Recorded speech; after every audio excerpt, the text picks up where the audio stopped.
প্ৰিয় দৰ্শক নমস্কাৰ মই এতিয়া উপস্থিত আছো গুৱাহাটীৰ সোণাপুৰস্থিত কিডনী হস্পিটেল আইউকেডিত মোৰ সৈতে উপস্থিত আছে শ্ৰদ্ধাৰ জাহিদুল ইছলাম ডাঙৰীয়া তেখেত এগৰাকী সন্মানীয় জনাব গতিকে ডাঙৰীয়া নমস্কাৰ আপোনাক স্বাগতম জনাইছো গতিকে আপুনি কিডনী হস্পিটেল আইউকেডিত উপস্থিত আছে প্ৰথমে আপোনাৰ পৰিচয়টো জানিব খুজিছো মোৰ নাম জাহিদুল ইছলাম মোৰ ঘৰ 1 নম্বৰ টোপামাৰী কামৰূপ ডিস্ট্ৰিক্ট সমৰীয়া সমষ্টি হয় নগৰপাৰাৰ ওচৰতে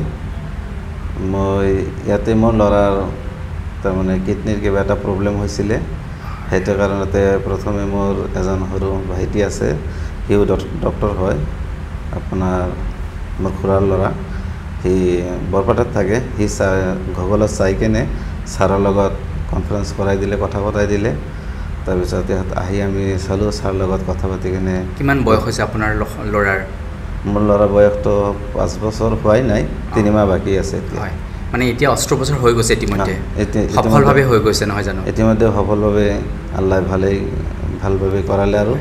অপাৰেশ্যনটো হৈ গ'ল কেনেকৈ লাগিছে আপোনাৰ কিডনী হস্পিটেল আইউকেডিত আপুনি চিকিৎসা আপোনাৰ সন্তানে চিকিৎসা গ্ৰহণ কৰিছে গতিকে পৰিৱেশটো কেনেকুৱা লাগিছে চিকিৎসক কেনেকুৱা লাগিছে নাই ইয়াৰ চিকিৎসক আৰু যেনেকুৱা ডিচিপ্লিনটো বিশেষকৈ বেছি ভাল লাগিছে যোনটো ডিচিপ্লিনত চলি আছে মেডিকেলটো আৰু কৰ্মচাৰীবিলাক ব্যৱহাৰ পাতি সকলো দিক ভাল ছাৰৰতো ক'বই নালাগে তেনেকুৱা আৰু ছাৰ যেনেকৈ ট্ৰেইন কৰিছে আমাক তাতে আমি ডাক্তৰ অৰূপ কুমাৰ নাথ ছাৰৰ কথা কৈ আছে ডক্টৰ অৰূপ কুমাৰ নাথ এই ডক্টৰ ছাৰে যি ভাল মানুহ হিচাপে মানুহৰ লগত যেনেকৈ ব্যৱহাৰ কৰিব লাগে আৰু তাৰ এটা অত্যাধুনিক নিদৰ্শন আমাক দেখুৱাইছে ছাৰে আৰু সেইটো কাৰণে আমি তাৰমানে ইয়াৰ পৰা ছাৰৰ কাৰণে ৰাতিপুৱাৰ পৰা গধূলিলৈকে বহি আছিলোঁ ছাৰ আহিলে কিবা কথা পাতিম তাৰপিছত ডিচিশ্যনটো ফাইনেল কৰি আমি ইয়াত অপাৰেশ্যন কৰোঁ ছাৰ নকৰোঁ সেইটো ডিচিশ্যন ল'ম সেইকাৰণে সন্ধিয়াৰ পিছত ছাৰ আহিছে ডিচিশ্যন ছাৰৰ লগত কথা পাতি কিনে সন্ধিয়াতে আমি এডমিট হৈ গৈছোঁ তাৰপিছত পিছদিনা ৰাতিপুৱাই অপাৰেশ্যনটো কৰালে আৰু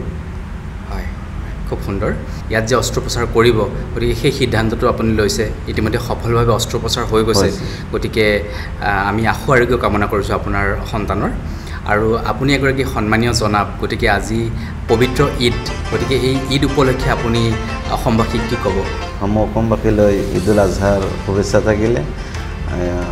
শুভকামনা থাকিলে আৰু অসমবাসী ৰাইজলৈ এটা বিনম্ৰ অনুৰোধ যাতে সকলোৱে দোৱা কৰে যাতে অতি সোনকালে মোৰ বাচ্চাটো আৰু ভাল হৈ যায় আৰু খুব সুন্দৰ গতিকে এগৰাকী পিতৃয়ে নিজৰ ভিতৰত থকা অনুভৱটো ব্যক্ত কৰিছে আপোনাৰ সন্তান খুব সোনকালে আৰোগ্য হওক আশু আৰোগ্য হওক তাকে আমি কামনা কৰিছোঁ কিডনী হস্পিটেল আইউকেডিৰ তৰফৰ পৰা সন্মানীয় জনাবগৰাকীক আমি কিডনী হস্পিটেল আইউকেডিত লগ পাই আমিও খুব সুখী হৈছোঁ গতিকে ভৱিষ্যতেও আপোনাক লগ পাম আৰু পুনৰবাৰ আপোনাৰ সন্তানৰ আশু আৰোগ্য কামনা কৰি আপোনাৰ পৰা বিদায় লৈছোঁ ধন্যবাদ